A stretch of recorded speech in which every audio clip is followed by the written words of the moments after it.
အားလုံးပဲမင်္ဂလာပါရှင်ဒီနေ့ဖတ်ပြမှာကတော့စာရေးသူမောင်တစ်မင်းရဲ့တင်းမြုံငှဲဆိုတဲ့ဝတ္ထုရှည်ပဲဖြစ်ပါတယ်ရှင်ဒီစာအုပ်ကိုချဲနဲ့ကိုဖိုက်ကအတူဖတ်ပြသွားမှာဖြစ်ပါတယ်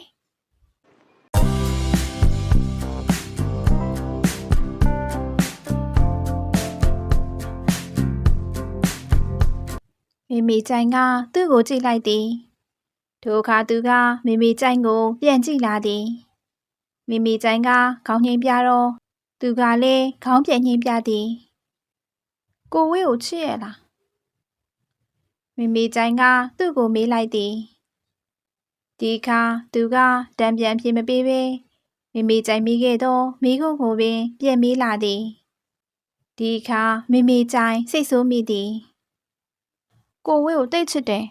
မိကြိုင်ကိုဝေးကိုမိကြိုင်တိတ်ချစ်တယ်တိတ်ချစ်တာပဲတိတ်ချစ်တာပဲချစ်တယ်ချစ်တယ်တိတ်ချစ်တယ်တိတ်ချစ်တယ်တိတ်ချစ်ဟဲ့မိကြိုင်အယူတို့အနှမ်းလို့နဲ့မှန်ရှိမှတယောက်တည်းတွတ်နဲ့ဘာဟိပြောနေရလဲအခန်းထဲသို့မိမိရုတ်တရက်ဝင်လာပြီးမေးလိုက်တော့မိမိကြိုင်ရင်တလက်လက်ဖြစ်သွားရသည်မျက်လုံးလေးတွေဝိုင်းသွားပြီးနှကန်းကိုလက်ဖွားတစ်ဖက်ဖြင့်အလံတကြားဖိကတ်ထားမိသည်ကြည်စံမျက်နှာလည်းမသိသေးဘူးအိပ်ရာလည်းမသိသေးဘူးမေမေကလည်းခုမှနိုးတာ哦နိုးချင်းမှန်ရှိမှအယူထနေရသလားမေမေကြိုင်ရီးပြစ်လိုက်သည်အိပ်ရာနိုးစားမှာမျက်နှာဘလို့ပုံဖြစ်နေလဲလို့သမီးကိုသမီးပြန်ကြည့်တာပါမေမေကနှကန်းကိုမဲပြစ်လိုက်သည်တရေမနဲ့ပဲတူမှာပေါ့ဟဲ့စပင်တွေကဖိုးယိုဖားရမျက်လုံးမှာလည်းမျက်ဝတ်တွေနဲ့ကြောင်ချီရုပ်သွားမျက်နှာတစ်ကြောင်ပရက်ဆိုဒီလိုကြီးပဲအမျက်နေမြင့်မှထတယ်မေမေကြိုင်ခိုခိုကိကိရီမောပြီးမေမေကိုအာဘတရားပွေးဖက်ပြညှက်လိုက်သည်ရုံကဲနေသည့်ကြားမှာမေမေပါးပြနှစ်ဖက်ကိုမရမကနမ်းပြစ်အောင်နမ်းလိုက်သေးသည်တင်းပြန်သောရှင်မတော်တနခါနန်းကိုရှူရှိုက်လိုက်ရသည်အာမွေးလိုက်တာသွားစမ်းမေးကြရဲ့ဖဲစမ်းမှာငါအိပ်ရသိမ့်ပြရစီဩနင့်အာဘုတ်ရည်တွေငါမျက်နှာပေးကုန်ပါပြီမေမေကလည်းမေမေကိုလွှတ်လိုက်ပြီးအိတ်ခမ်းထဲမှပြေးထွက်ခဲ့သည်မျက်နှာတစ်ကျွေခွက်ထဲသို့အရောက်တွင်မှန်ချက်ထဲမှမေမေကြိုင်တယောက်ကိုတွေ့ရပြန်သည်ထိုအခါမေမေကြိုင်ကသူ့ကိုရှာထုတ်ပြောင်းပြလိုက်သည်တရေမပြောပြလိုက်တော့မှန်ချက်ထဲကမေမေကြိုင်ခမပါဇက်သာလှုပ်နိုင်ပြီးအတန်မဖရက်နိုင်ရှာဒီအခါလောင်ပြောင်ရီမောပြစ်လိုက်သည်ပြီးတော့စပြားမြုပ်တွေနှင့်မန်ပြင်ကိုဖုံးပစ်လိုက်သည်မျက်နှာသည့်အပြီးတွင်စပင်ကိုဖိတင်ပြီးမျက်နှာကိုတိုးပတ်ဘဝငယ်ဖြင့်ဖြစ်သလိုတိုးလိုက်သည်ညအိတ်ဝတ်ထားသောဘလောက်စ်အင်ဒီကိုချွတ်ပြီးအဝတ်ချင်းနဲ့ထည့်လိုက်သည်ပြီးတော့ဂရင်ချီရင်ပေါ်ကရင်စည်းကိုကြပြကတိဝတ်လိုက်သည်မင်းညနေကဝတ်ထားသောအပြာနုရောင်ဘလောက်စ်အင်ဒီကိုပြန်ဝတ်လိုက်သည်နင့်ရွယ်ကိုနင်ခလေးမြမှတ်နေတုံးလားမေးကြိုင်မိမိကအိတ်ခမ်းတကားဝတွင်ရရင်မိမိကြိုင်ကိုလှမ်းអော်သည်အိုးမိမိကလည်းဘသူရှိတာမှတ်လို့ထမိန်ကိုခြေပြားခတ်ဖြစ်အောင်ဝက်လိုက်ပြီးမိမိစီလျှောက်သွားသည်ထို့နောက်မိမိရှိမှလက်ဝါးဖြတ်လိုက်သည်ပတ်စံပေးဒေါ်တိုးဆိုင်အတုတ်သွားစားမယ်ထမိန်ကိုပြဝက်ဆက်ဒီလိုဒွတ်တိုင်ဝက်တာမကြိုက်ပါဘူးလို့ဘယ်နှခါပြောရမလဲအိုးသမီးတို့ဒီလိုပဲဝက်နေတာဘာဒီလိုပဲလဲမရဘူးပြန်ပြဝက်ဆက်ဒါနန်းနှင်းသူတွေလိုဝစ်တာမမေရဲ့နားမလဲဘူးစင်ကြီးဆက်မပေးခြင်းတော့သဖြင့်အင်ကြီးအနားစာများကိုအတွင်းသို့တင်ပြီးအထက်ဆင်အပြားချဝစ်လိုက်သည်အေးအဲ့ဒါကောင်းတယ်ငါတို့အပြိုးပေါက်အရွယ်ဟာဆိုဒီလိုအထက်ဆင်ပြလိုက်ချဝစ်ကြတာဘယ်တော့မှအင်ကြီးလက်ပွားနဲ့နင်တို့ခေခေါင်းလောင်းအင်ကြီးတွေလိုပေါ့ပြောပြီးချွေးကန်အင်ကြီးအိတ်ထဲက9ချက်တန်းတရွက်ထုတ်ပေးသည်မြန်စားပြီးမြန်ပြန်လာနော်လှုပ်ရှားတွေမြန်ပြအောင်ကူလို့အောင်ငါဒီနေ့ခေါင်းရင်းအိမ်ကတော်တိုးနဲ့မိုးကုတ်တိုင်မှာတရားနာလိုက်သွားမလို့သမီးပါလိုက်ခဲ့မယ်နော်မခေါ်ချင်မှန်းသိလျက်တက်မင်မေးလိုက်သည်အိုးမလိုက်ရပါဘူးနင်းဖေကိုနင်းပဲခုခတ်ကြွေးရမှာ ငါနေဆောင်မှပြန်လာနိုင်မယ်မိမိမမြင်အောင်တစ်ဖက်သို့မျက်နှာလှည့်ပြီးပြုံးမိသည်ထို့နောက်အိမ်ပေါ်မှတွတ်တွတ်ဆင်းခဲ့သည်မန္တလေးလမ်းအတိုင်းမြမခုံရီလမ်းပေါ်သို့ရှောက်လာသည်လမ်းမကြီးပေါ်အရောက်တွင်62လမ်းထိပ်မှဒေါ်တိုးတို့ဆိုင်ရှိသေးရဲ့လားလို့လှမ်းကြည့်လိုက်ရသည်ဆိုင်မှာလူစီကားဆဲရှိသေးသည်ရေဒီယိုအင်္ဂလိပ်စီစဉ်မှတချင်းတန်များကြားနေရဆဲမို့9နာရီမထိုးနိုင်သည်62လမ်းထိပ်အရောက်တွင်တစ်ဖက်လမ်းထိပ်ရှိဒေါ်တိုးတို့ဆိုင်ရှိရာသို့ကူးလာခဲ့သည်လက်မလဲအောင်အလုံးရှုံနေသည့်ကြားမှဒေါ်တိုးကမေးချိုင်ကိုလှမ်းပြောသည်ဒီနေ့နောက်ကျလှကြီးလားမေးချိုင်ရဲ့ဟုတ်တယ်နင်းနောက်ကျသွားတယ်ဒေါ်တိုးခွေးချေလွတ်တစ်လုံးကိုဆွဲထိုင်လိုက်ပြီးပြန်ပြေးသည်ဖြူဝေလာဆောင်နေသေးတယ်ဟဲ့မလာတော့ဦးထင်နေဆိုပြီးခုနမှပြန်သွားတယ်ဘာမှသွားသေးလဲရင်ဘာမှတော့မှမသွားဘူးကိုဝေးကိုရောတွေ့သေးလားဒေါ်တိုးကလက်တုပ်ပကံကိုမိမိကြိုင်ရှိသို့ချပေးရင်းအတိတ်ပဲပါပြုံးသည်မိမိကြိုင်လဲရှက်ရှက်ဖြင့်ဒေါ်တိုးဟင်းချိုခတ်နေသည်ကိုအာယုံစိုက်ထားလိုက်သည်တွေ့ပါတော့စောစောရတယ်ကိုရောချောဒီဟုတ်ခုံမှာထိုင်နေသေးတယ်သူ့ဝဲတဲ့တွေလာတာနဲ့ကိုကျူးဆိုင်ဘက်ထွက်သွားကြလေရဲ့ရှေ့သို့ရောက်လာသောဟင်းချိုပူပူကိုတစွန်းခတ်တောက်လိုက်သည်ပြီးတော့လက်တုပ်ကိုခက်မြမြန်စားသည်ဆိုင်မှာလူကြများသဖြင့်မိမိကြိုင်နှင့်ဒေါ်တိုးတို့စကားဆက်ပြတ်သွားကြသည်စားပြီးတွင်ဒေါ်တိုးကိုအတုပ်ဖိုးပေးသည်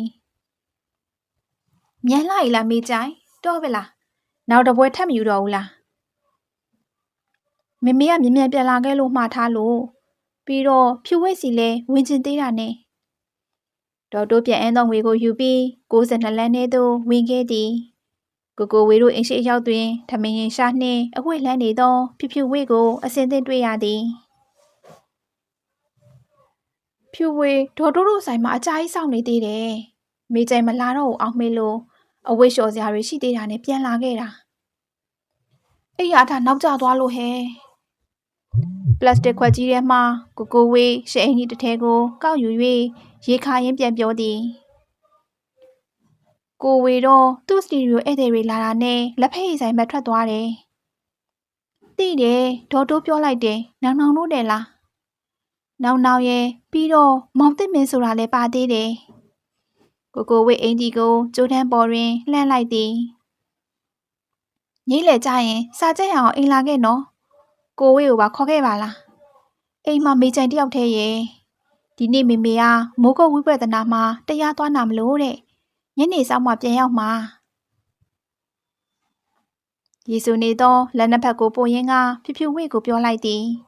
ဖြူဝေကနောက်ဆုံးအဝတ်တဲကိုလမ်းနေရင်ကိုဝေကိုခေါ်လာလို့ဖြစ်ပါမလား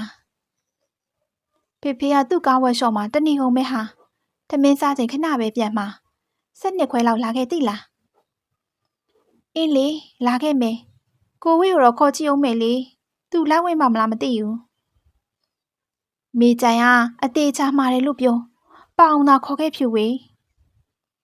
ဖြူဝေကမေကြိုင်ကိုကြည့်ပြီးရင်းနေလေသည်မေကြိုင်သွားတော့မယ်ကိုဝေပါမလာရင်တော့ဖြူဝေအတိပဲဖြူဝေပေါ်တာဝန်ပုံချခဲ့ပြီးအိမ်သို့အမြန်ဆုံးပြန်လာခဲ့သည်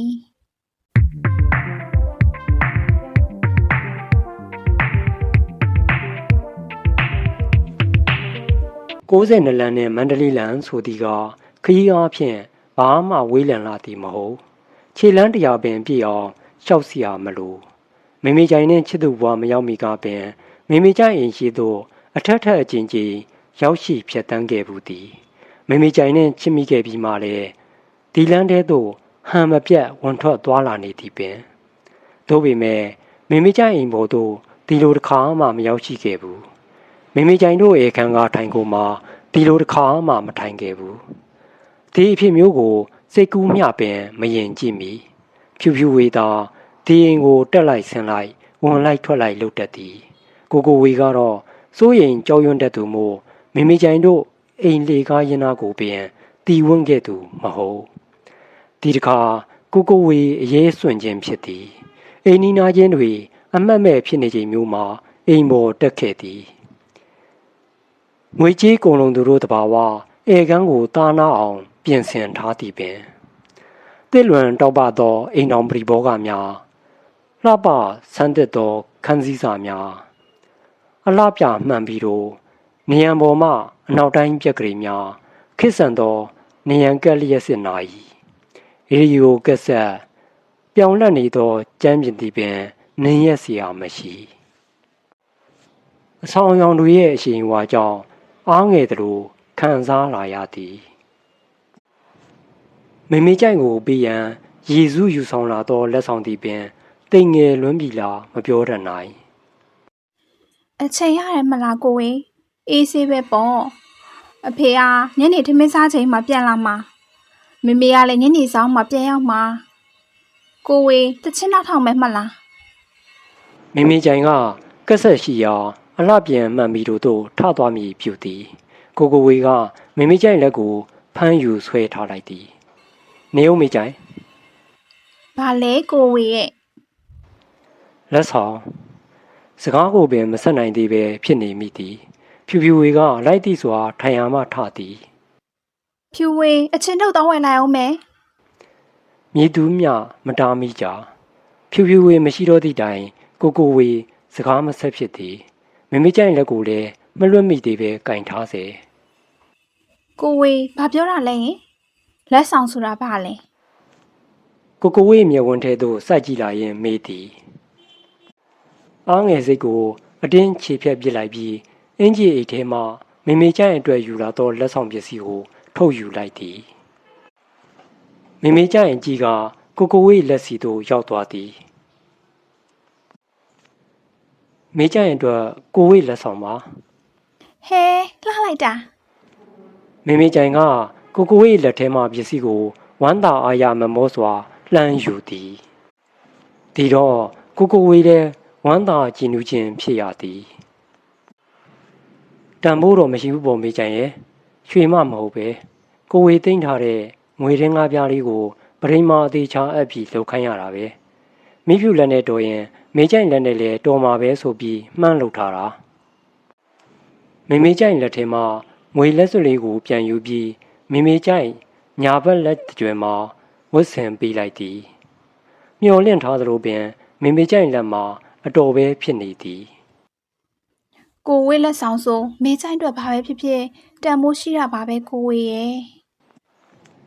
ဒါကိုဝေးရဲ့ပထမဆုံးတချင်းရေးကရတဲ့ထဲကငွေနဲ့လှုပ်ထားတာပါ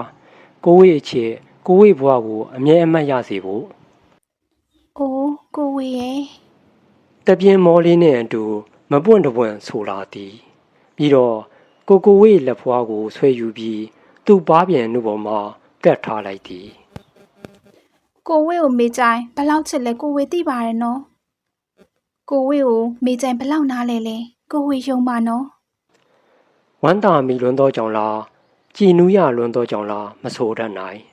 တဦးကိုတဦးကြည်သောအကြည်များမှာမျက်ရည်စားတို့ဖြင့်ရဝဲဆူဆွနေတော့သည်ပခုံးစွန်းပေါ်ငိုက်ယွန်းမိဆောင်ကြလာသောမိကြိုင်ဦးကောင်းကိုအသာအရာထိမ့်ကိန်ထားလိုက်ပြီးမျက်ပြေနှုတ်ထွေးသောပါပြင်ကိုနှုတ်ခမ်းအစုံဖြင့်ဖိကတ်ထားလိုက်သည်ခဏအကြာမှမေးပြားလေးကိုပင့်ယူလိုက်တော့မိကြိုင်မျက်နာကအလိုက်တင်မော့လာသည်လက်ပြတောင်မှန်ခတ်သလိုတဆက်ဆက်တုံနေသောနှုတ်ခမ်းငယ်ကိုအမျက်တနိုးနှမ်းမိချိန်မှာမိကြိုင်မျက်တောင်ကိုလေးများပူးရှက်သွားကြသည်မိကြိုင်လက်ချောင်းလေးများကကိုဝေးလက်မောင်းစုံကိုအားကိုးတွေ့တာစွာဆုပ်ကင်ဖြစ်ညစ်ထားကြသလိုပင်နှုတ်ခမ်းချင်းခွာတွင်ရင်ဝင်တဲ့ခေါင်းကိုက်ဆိုင်ချထားရင်လေတံလေးဖြင့်ပြောလေသည်မေးချိုင်းလေကိုဝေးကိုချစ်တာချစ်တယ်လို့တော့မပြောချင်တော့ဘူးချစ်တယ်ဆိုတဲ့စကားထဲပိုပြီးလေးနဲ့တဲ့စကားဘာရှိသေးလဲကိုဝေးရဲ့မေးချိုင်းကိုကိုပြီးစဉ်းစားပေးပါလားကိုဝေးလည်းဒီလိုပဲစဉ်းစားဘူးတယ်ချစ်တယ်ဆိုတဲ့စကားထက်လေးနဲ့တဲ့စကားကိုရှာမတွေ့နိုင်သေးဘူးချစ်တယ်လို့ပြောရတဲ့စကားကိုလည်းအားမရနိုင်သေးဘူးမေးချိုင်ရဲ့မေးချိုင်းလည်းအတူတူပဲပြောပြီးကိုချင်းခွာလိုက်ကြသည်ကိုဝေကိုမေးချိုင်ချစ်နေသည်များဒီလက်စွပ်လေးကိုမချွတ်ပါနဲ့နော်မေးချိုင်းတည်တဲ့အထိဝတ်ထားမှာပါ ဒီအချိန်တွင်အိမ်ပေါ်သို့ဖြူဖြူဝေတုတ်တီးတုတ်ပြပြေးတက်လာသည် လို့ပါအောင်မေချိုင်ရဲ့မေချိုင်ဖေဖေလာနေတာတွေ့ခဲ့တယ်ကိုဝေးကိုတွေ့သွားတော့မှာပဲ ကိုကိုဝေထိတ်လန့်တကြားထရက်လိုက်မိသည်အိမ်ပေါ်မှအမြန်ဆုံးဆင်းသွားဖို့ခြေလမ်းတို့ကိုပြန်ဆန်လိုက်သည်ထိုအခါဖြူဖြူဝေကကိုကိုဝေရင်ဘတ်ကိုတွန်းထားလိုက်သည် ကိုဝေးအိမ်ရှိရမစင်းနဲ့တိတ်နီးနေပြီလာမေချိုင်ခန်းနဲ့ဝင်နေ မိမိကြိုင်ဆွဲခေါ်ရာသို့ပါသွားသည်မတ်ရက်အဝတ်ဘီရိုနှင့်တကရွက်အကွယ်ကြားသို့ကိုကိုဝေကိုတွန်းပို့လိုက်သည် ဒီမှာငင်ငင်လေးနေနေကိုဝေး ကိုကိုဝေရင်ခုန်မြန်နေလျက်အမောင်တောင်ကြားထဲမှပြားချောင်ကပ်နေမိသည်မိမိကြိုင်နှင့်ဖြူဖြူဝေတို့ကဧကန်းမှာဟမပြတ်ထိုင်လျက်စာကျက်နေကြသည်ခဏအကြာတွင်အိမ်ပေါ်သို့တက်လာသောခြေတံကိုကြားရသည်ကိုကိုဝေခြေပြားလက်ပြားတို့အေးဆက်ထုံကျင်လာသလိုပင်အပြင်ဘက်သို့ချောင်းမြောင်းကြည့်ရှုလိုပေမည်မကြည့်ဝံစကားသံတို့ကိုသာအာယုံဆိုင်နားထောင်နေလိုက်ရသည် ဟာဖေဖေအစောကြီးပြန်လာတယ်ခုမှနှစ်ချက်ထိုးပဲရှိသေးတာ မိမိကြရင်တန်ကိုကြားလိုက်ရသည်ဘိုင်းအောင်လို့ပြန်လာတာသမီးရဲ့ဘာအစားမားတယ်မသိပါဘူးမိမိကြရင်ဖေဖေပြန်ပြောတန်ကမယီမလဲနဲ့ ရေချိုးလိုက်ပါလားဖေဖေရဲ့ မဟုတ်တာကွာကိုကိုဝေတိတ်တဆိတ်ပြုံးရသေးသည် ဟုတ်တယ်ဖေဖေရေချိုးရင်ဘိုက်အောင်ပြောက်တယ်တဲ့ ဘယ်သူပြောလဲ ဖြူဝေတို့ဖေဖေဘိုက်အောင်တော့ရေချိုးလိုက်တာပျောက်သွားတာပဲမယုံရင်ဖြူဝေမေးကြည့်ဟုတ်တယ်နော်ဖြူဝေဟုတ်တယ်အန်ကယ်အဲ့ဒါဆေးမိတူလို့ပြောတာပဲ သူတို့စကားတွေကြောင့်ရဲကျင်စိတ်ကိုမနှဲထိန်ထားရသည်ကိုကိုဝေဖေဖေဘိုင်းအောင်၍ရေချိုးရသည်လို့ကိုကိုဝေတစ်ခါမှမကြားခဲ့ဘူးချီတကယ်ပြောက်ရလားမိမိကြရင်ဖေဖေကအသေးချာထက်မိနေသည် တကယ်ပျောက်သွားတာပေါ့အန်ကယ်ဘိုင်းအောင်လေဆိုတာလေယောဂကြောင့်ဖြစ်တာတဲ့ ဟုတ်လိမ့်မယ်အဲ့ဒါဖြစ်နိုင်တယ်အန်ကဲမှာလေယောဂါရှိတယ် ရေချိုးမယ်မို့လားဖေဖေ အေးချိုးတာပေါ့သမီးရဲ့ ဂျယ်မက်ရှိတယ်မလားလိုလိုမဲမဲတောက်ထားရင်လေမမားပါဘူးအန်ကယ် ရှိတယ်ဖေဖေကောင်းရင်ကဘီရိုအန်ဆွဲထဲမှာမိကြရင်တွားယူပြီးစမ်းကွာ ဟုတ်ကဲ့ဖေဖေမျက်နှာတော့ပွားနဲ့ရေလဲပစိုးပါတခါတည်းယူခဲ့မယ်နော် အေးခဏအကြာတွင်ကျမ်းမြင်ကိုလေးလေးပင်ပင်နင်းသွားသောခြေတံကိုကြားရသည်ကိုကိုဝေတကားကြားမှအပြင်သို့ချောင်းကြည့်လိုက်သည်မျက်နှာသို့ဘွာပခုံးပေါ်တင်ပြီးနောက်ဖေးဘက်သို့ထွက်သွားသောမိမိကြိုင်ဖေဖေကိုတွေ့ရသည်တိုးတိုးကြိတ်ကြိတ်ရေမောတံတို့ကိုကြားရပြီးနောက်ကိုကိုဝေထံသို့မိမိကြိုင်ရောက်လာသည်တကရက်ကိုဆွဲလန်လိုက်ရင် ကဲကိုဝေမြန်သာလစ်ပေတော့ဒီပုံတိုင်းဆိုဖေဖေအိမ်မှာပဲအနားယူတော့မှာအခုရေချိုးနေလေရဲ့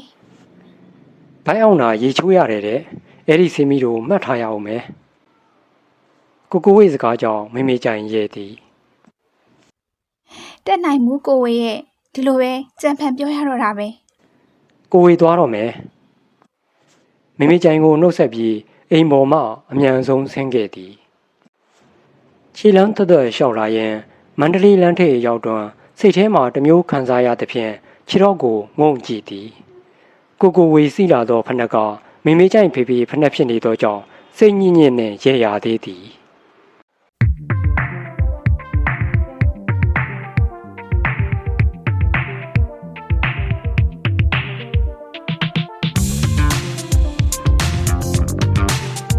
မေမေကြိုင်ကျောင်းမှပြန်ရောက်လာတော့အခါအိမ်တွင်ဧည့်သည်တယောက်ရောက်နေသည်ကိုတွေ့ရသည်မြင်လိုက်ရသည်နှင့်ပင်သူ့ကိုမေမေကြိုင်ကြောက်ရွံ့လာမိသည်အသားအရည်ကညှိုးမောက်နေသည်ဟောက်ပက်ပက်ဖြစ်နေသောမျက်ဝန်းမှာပြူးကျဲကြောင်စီနေသည်နှာခေါင်းကတိတ်ငယ်နှုတ်သီးနှင့်ရှေ့သို့ခြုံကောက်နေသည်မီးယူမြောင်ငေါထွက်နေပြီးပါပြင်ပေါ်တွင်တင်းတိတ်ကွက်တွေတွေ့ရသည်နှခမ်းကကျဲလျားသည်ကွန်းကိုတမြုံမြုံဝါနေသောဝါနေပြီးကွန်းဝါနေသောသွားတို့ကဂျိတ်ဆေးရောင်ထနေသည်ပါဇက်ကိုဖွင့်ကြည့်ပိတ်ချေလို့စဉ်ကွန်းသွေးကြောင့်နီရဲနေသောခရင်းကိုအထိတ်တလန့်မြင်ရသည်မေမေကြိုင်ကိုတဆူးတဆိုင်ကြည့်နေပုံမှာသွ သွေးဆာလောင်နေသောတစီတရေတကောင်နှင့်သာတူတော့သည်ဝေစင်ထားသောအဝိတ္တစာတို့ကလည်းဟောင်းနှွမ်းခြင်းညစ်ပေးခြင်းစုပ်ပြဲခြင်းတို့ဖြင့်ကြက်တည်ကင်းမဲ့လှသည်မိမိနေအိမ်အခန်းရှိဆိုဖာပေါ်တွင်တစီတရေနှင့်တူလုံးလှသူတူအမြိုင်သားထိုင်နေသည်ကိုမြင်ရတော့အံ့ဩတလှုပ်စွာငေးကြည့်နေမိသည်ကောင်းမလေးသူအတန်ကြောင့်မိမိကြိုင်ဆက်ခနဲတွန့်သွားရသည်နင်းမက်ချေသမီးမလားကွယ်ရှာရှာအတန်ဖြင့်မေးလာသည်မိမိကြိုင်ကြောက်ရွံ့စွာခေါင်းငိမ့်ပြလိုက်မိသည်မက်ချေရေတော့သမီးပြန်လာပြီအေးနောက်ဖေးဘက်သို့လှမ်းអော်ပြီးထွေးကန်ခပ်ကိုလှမ်းယူကဂွန်သွေးတွေပြက်ခနဲနေအောင်ထွေးထုတ်လိုက်သည်မိမိကြိုင်ကရက်နေမြဲဖြစ်သောအိတ်ခဲလယ်မှာပင်ရှိနေစေဧည့်သည်အမျိုးသမီးကြီးကိုနားမလည်နိုင်စွာစူးစိုက်ကြည့်နေစေအမျိုးသမီးကြီးကဦးခေါင်းကိုရှေ့သို့ဆက်ထုတ်ပြီးမျက်လုံးအစုံပြူး၍ကြည့်လိုက်သည်မိမိကြိုင်နောက်သို့ခြေလန်းတလှမ်းစောက်မိလက်သားဖြစ်သွားသည်အမျိုးသမီးကြီးကမိမိကြိုင်ဖြစ်ကိုကြည့်ပြီးမျက်စိစုံမိတ်လျက်အားရပါရရှိလေသည်အမလေးဟဲ့မတ်ချေရီတော့သမီးကကျုပ်ကိုကြောက်နေတယ်အေးလာစမ်းမအောင်လာစမ်းမအောင်နောက်ဖေးဘက်မှမိမိပြေးထွက်လာသည်တော့သမီးကကျုပ်ကိုကြောက်နေတယ်အေးအမျိုးသမီးကြီးကထပ်ပြောနေပြန်သည်မိမိကပါအမျိုးသမီးကြီးနှင့်အတူရော၍ရီမောသည်အမနုတဲ့ပုံကလည်းကြောက်စရာကိုခလေးကကြောက်တော့မပေါ့အမျိုးသမီးကြီးအမည်ကဒေါ်နုတဲ့ဆိုပါလားမေမေကအမနုတဲ့လို့ခေါ်ပုံထောက်လျင်အတော်ပင်ရင်းနှီးကျွမ်းဝင်သူဖြစ်ရလိမ့်မည်ဟုမေမေကြိုင်တွေးမိသည်အဲ့ဒါနင့်အဖေရဲ့အမဝမ်းခွဲတော်တယ်မေကြိုင်ရဲ့အညာဒီနေ့ပဲရောက်လာတာငါနာမည်ကနုတဲ့လို့ခေါ်တယ်နင့်ကြီးတော်တာပေါ့ဟဲ့နင်တို့နဲ့အတူလာနေဖို့ရွှေဘုံနယ်ဘက်ကနေလာခဲ့တာမိမိကြိုင်ကမိမိကိုလှမ်းကြည့်သည်မိမိကပြုံးလျက်ခေါင်းညှိပြသည်ဒီတော့မှမိမိကျိန်စိတ်မှပေါ့ပါသွားရသည်သူတစီဒေါ်နုသေးကိုရဲရဲတင်းတင်းမဆက်ဆံဝင်သည်ကျမသမီးနာမည်ကမိမိကြိုင်နဲ့အမနုသေးရဲ့မိကြိုင်လို့ပဲခေါ်ပေါ့18နှစ်ပြည့်တော့မယ်လေဒီနှစ်10တန်းပြည့်မှာ10တန်းအောင်ရင် BA ဆက်တက်ရမှာပေါ့ဟုတ်လားအောင်ရင်တော့အောင်မှတ်ကိုကြည့်ပြီးတက်ကတော်တစ်ခုခုပို့ပေးရမှာပေါ့ကောင်းနေBA အောင်စူးစမ်းပြီးကျောင်းဆရာမလုပ်ဒီတခါတော့ဒေါ်နုတဲ့စကားကိုမိမိကြိုင်ပြုံးမိသည်တွားအဝတ်လဲချင်မေးကြိုင်ကျူရှင်တက်ဖို့ရှိသေးတယ်မလားမိမိတတိပေးစကားတန်ကြောင့်အခန်းထဲသို့ဝင်ပြီးကျောင်းဝင်အင်ကြီးလုံးကြီးကိုအမြန်လဲရသည်မျက်နှာကိုအနှဲငယ်ပြင်ဆင်ပြီးကျူရှင်မှတ်စုဆောင်နှုတ်ကိုယူ၍အခန်းထဲမှပြန်ထွက်ခဲ့သည်ဧကန်းထဲတွင်မိမိမရှိတော့ဒေါ်နုတဲ့တယောက်သာကျန်တော့သည်ကျောင်းဆက်တက်ရအောင်မလားမေးလာသည်ဟုတ်ကဲ့အိမ်ကိုဘယ်ချိန်ပြန်ရောက်မှာလဲညနေ9 နာရီနင်တကယ်ချောတဲ့ကောင်မလေးပဲမေးကြိုင်မမျော်လင်ပဲရုတ်တရက်ပြောလိုက်တော့ကြောင့်မေးကြိုင်ဆက်သွေးဖြင့်တကူလုံးပုံနှွေးသွားသည်ကဲသွားအောင်ကြောင်းနောက်ချနေအောင်မေမေကြိုင်အိမ်ပေါ်မှဆင်းလာသည်အာယုန်ထဲသို့ဒေါ်နုတဲ့မျက်နှာကရင်ဝဲလိုက်ပါလာသည်ဒေါ်နုတဲ့သည်အကြီးတန်းမင်းမဲယူသားဖြူစင်သူဖြစ်လိမ့်မည်ဟုမေမေကြိုင်ယုံကြည်ယူဆထားလိုက်သည်ဒေါ်နုတဲ့အကြောင်းကိုကိုဝေနှင့်ဖြူဝေတို့အားပြောပြရအောင်မည်လေ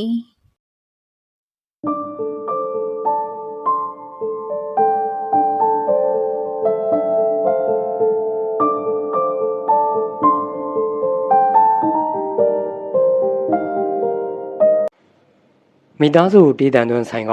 တေးသေးရှိရှိလေးပင်ဖြစ်သည်အခန်းရဲ့လေဘုံမှကန့်လန့်ဖြက်လျက်မှန်လုံဆက်ငယ်လေးအဖြစ်ပြုပြင်ထားသည်ထိုမှန်လုံစခန်းငယ်တဲ့တွင်အတန်ကူးရန်မတ်တက်စတူဒီယိုစက်ကြီးများပလက်စတူဒီယိုဆက်ငယ်များမိုနိုဆက်များကိုတွေ့ရသည်ထိုဆက်များကနယံကပ်မှန်ပြီးတို့နေများပေါ်တွင်ရှိနေကြသည်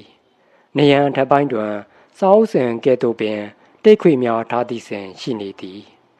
နေရန်၏အခြားဘက်များတွင်မူဂျင်မီဟန်ဒရစ်ဂီတာတီနေပုံ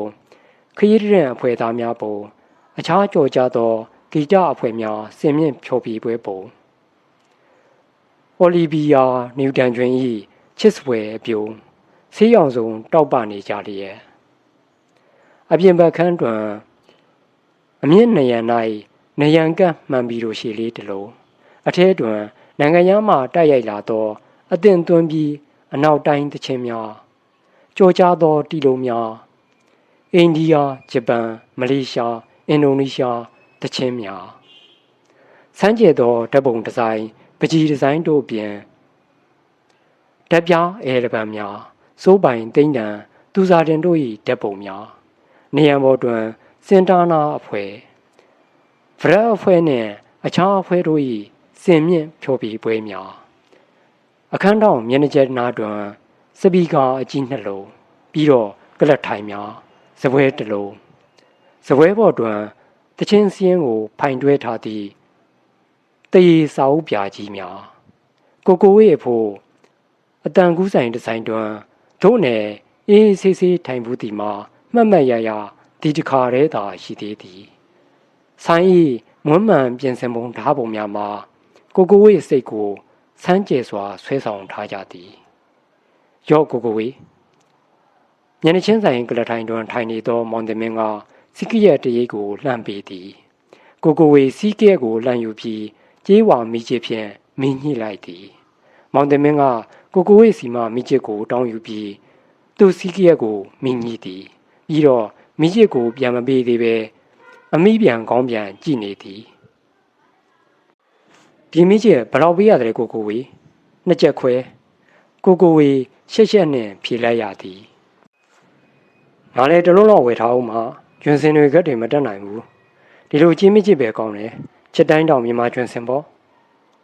မောင်တင်မင်းကပြောရင်ရေပြစ်လိုက်သည်ကျွန်တော်ကစီးကရက်ကိုတခါတလေမှတောက်တာဆေးဘောလေးတမားဆိုတော့ရှိုးတွေပါတွေမလိုတာနဲ့ငါလည်းအတူတူပါပဲကိုဝေးရတခါတလေပတ်စံအပိုးရှန်ရှိမှစီးကရက်တောက်တာဒီမှာကြည့်ပါလားအင်းကြီးမှာဆေးလိမ်မီပေါက်တွေမောင်တင်မင်းစကားကြောင့်ကိုဝေးလည်းကိုအင်းကြီးကိုပြန်ငုံကြည့်ပြီးဆေးလိမ်မီပေါက်ချုပ်ကိုရှာဖွေရင်ရဲမိသေးသည်ကိုစောမို့လောက်ပြအပြင်စပီကာကိုတချင်းလေးပါလေးထုတ်ပေးပါဦးခင်ဗျားတို့ကလည်းငကြက်တွေနဲ့ကြီးပဲငြိမ်ပြီးအလုပ်လုပ်နေကြတာပဲအတန်ကူးဆိုင်ဆိုတာနည်းနည်းစူးစူးညံညံလေးဖြစ်မှဆိုပြီးတာဗျမောင်တင်မင်းကမှန်လုံးစကန်းထဲသို့လှမ်းအောင်ပြောလိုက်သည်တချင်းဆိုတယ်ဆိုမို့လားကိုဝေကမောင်တင်မင်းကိုတိုးမေးရင်စကန်းထဲမှအသားဖြူဖြူကိုလုံးပြည့်ပြည့်လူငယ်ကိုလှမ်းကြည့်လိုက်သည်ဟုတ်တယ်အဲ့ဒါဇော်မိုးပေါ့ရုပ်ရှင်မင်းသားကြီးဦးစီယာသားလေးကိုတချင်းဆိုတဲ့အလုပ်ကိုစိတ်ကုံသွားပြီးဆိုပြီးဒီဆိုင်မှာအတန်ကူးဆရာဝန်လုပ်နေတယ်ဇော်မိုးကမှန်တရုတ်ကတ်ကိုဖွင့်လိုက်တော့ကြောင်းမောင်တင်မင်းစကားကိုကြားသွားပုံရသည်မချီပြုံသည်အတန်ကူးဆရာလုပ်တာကငွေရတယ်ဗျတိတ်တယ်မပင်ပန်းဘူးအဆိုတော်လို့ရတာကငွေလဲကုန်တယ်တချင်းလိုက်ရောင်းရတာလည်းပင်ပန်းသေးတယ်တခါအရင်ပြန်မရပဲရှုံးတဲ့အခါရှုံးကျွန်တော်ကမိမနဲ့ကလေးနဲ့ဆိုတော့တချင်းသာဆက်ဆိုရင်ငတ်ဖို့ပဲရှိတယ်သူစကားအဆုံးတွင်အပြင်စပီကာမှတချင်းတန်များပေါ်လာသည်လူဖြူလူမဲအသားအယောင်ခွဲခြားမှုကိုရည်ညွှန်းတည်ဆိုထားသောတချင်းတစ်ပုဒ်ဖြစ်သည်အသားမဲမလေးနှင့်အသားဖြူကောင်လေးတယောက်ချစ်မိကြသည့်အကြောင်းအသားမဲကောင်မလေးကသူမိဘများထံအသားဖြူချစ်သူကိုခေါ်သွားသောအခါပျော်ရွှင်ကျေနပ်ဖွယ်ဖြစ်သည့်အကြောင်းသို့တော်လူဝီဆိုသည့်အသားဖြူကောင်လေးကသူချစ်သူအသားမဲကောင်မလေးကိုသူမိဘများထံခေါ်ဆောင်သွားရာထိတ်လန့်ကြောက်ရွံ့ဖွယ်ရာဖြစ်တို့ကိုအိမ်မက်တဖွယ်ကြုံတွေ့ခံစားလိုက်ရကြောင်းအသားရောင်ဖြူမဲမှာ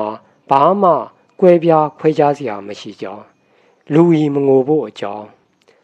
မျက်နှိုးချစ်မက်ဖွယ်တခြင်းလေးတစ်ပုဒ်အဖြစ်ကိုဝေခံစားနေမိသည်တခြင်းထဲမှာစိတ်ဝင်ပါရှိလာသည့်လူဝါဒအတွေးအခေါ်မှလည်းလေးစားစရာပင်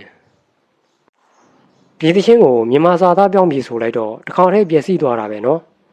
ဒီလိုတခြင်းမျိုးကမူရင်းအတိုင်းနားထောင်မှုကောင်းတဲ့တခြင်းမျိုး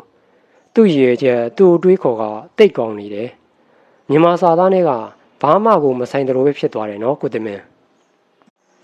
ကိုကိုဝေးစကားကိုမောင်တင်မင်းကခေါင်းငိမ်ထောက်ခံသည်တချင်းရေးပြီဆိုတဲ့အခါတိတ်တတိထားရတဲ့ကိုကိုဝေးစတူဒီယိုမှာအများအပြားကကိုပိုင်ရန်လိုက်ထက်နိုင်ငံခြားအလိုက်ကိုစာသားပြန်သွင်းရတာများတယ်မို့လားတချင်းရေးဆရာတော်များများပါပဲမူရင်းတချင်းစာသားကဘာကိုရေးထားတယ်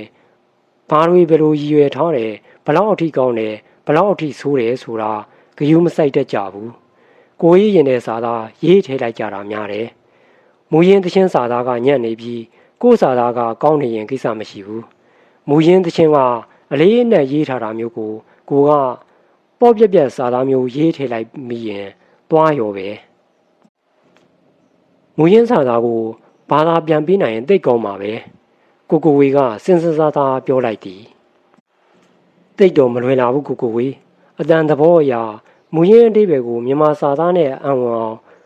သွန်းနိုင်ဖို့ကအတော့ကိုပင်ပင်မမှန်စူးစမ်းရမှာဒါပေမဲ့အဲ့လိုတခြင်းမျိုးတွေရေးပြဖို့တော့အားထုတ်ရမှာပဲတခြင်းများတပုတ်ပြီးတပုတ်နားထောင်ရသည်အချို့အခြေတခြင်းအလွမ်းတခြင်းတွေကကြည်နူးပျော်ရွှင်ပွဲကြေကွဲနာကျင်ပွဲကောင်းလာသည်အချို့တခြင်းများကြတော့လေအတီးဆန်းတယုံအလိုက်အားကောင်းမှုများသာဖြစ်ပြီးစာသားညံဖြင်းလွှန်းနေသည်နိုင်ငံခြားတခြင်းတိုင်းနဲ့အားလုံးအကောင်းကြီးမဖြစ်နိုင်ဆိုသည်ကိုကိုဝေသဘောပေါက်စာပြုလာသည်တခြင်းတစ်ခွေနားထောင်ပြီးသောအခါစက္ကန့်ထဲမှလူတယောက်ထွက်လာသည်ဘယ်လိုလဲကိုစုမင်းခင်ဗျားလည်းတနေ့တခြားအရင်ရှင်ရိုးပေါက်လာပြီဘိုက်မှာအစီတွေစုစုပြီးဘိုက်ခောက်ထူလာနေပြီနော်မောင်တမင်းကဆိုင်ရှင်ဖြစ်ဟန်တူကိုစုမင်းကိုနောက်တလူပြောင်းတလူနဲ့ရေမောပြောလိုက်သည်အေးဗျာမနေ့စောစောထပြေးနိုင်ရင်တော့အစီတွေကျသွားမယ်ထင်တယ်